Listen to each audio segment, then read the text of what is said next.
صباح الخير من بلدة لمتين، بلدة الآثار والثقافة والسياحة، بلدة المعلمين والمثقفين. اليوم استضيف بساحة بلدة لمتين الأستاذ شكري شكر الله، الممثل القدير والزميل الصديق الكوميدي الأستاذ شادي مارون. عرفوني على هالمنطقة الأثرية لمتين. يعني صدقني أنا لبناني منذ أكثر من 6000 سنة. أول مرة بشوف هالآثارات، بشوف هالجمال. أنا بشكرك حبيبي شادي حبيبنا.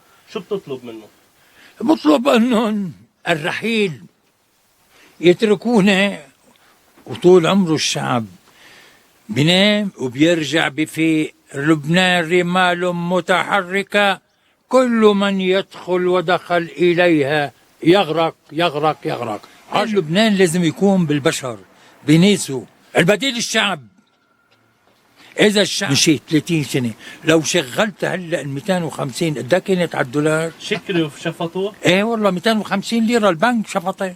بس مش رح يتهنوا فيهم.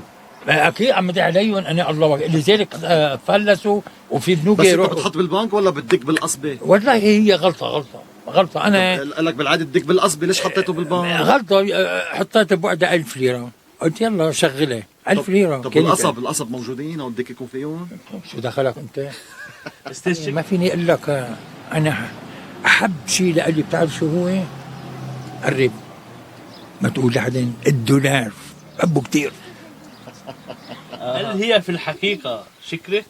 الحقيقة الأيام اللي جايك كل لبنانية بدكم تكونوا شكري شكر الله، وإن شاء الله تلاقوا حبة رز وتشتروها وقولوا الله.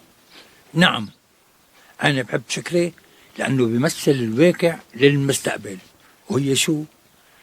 المشاعر. يعني المفروض يكون معك مصاري اليوم. استغفر الله. لا ما شكري ما تجيب لي سيرة مصاري بزعل منك. بطل بعمل مقابلة. شو نفع؟ في تانكي لزبالة. وين بتشلحوا الزبالة يا ولاد؟ تانكي الزبالة. بتخبرنا شوي عن هالمبادرة الفردية اللي عم بتقوم فيها؟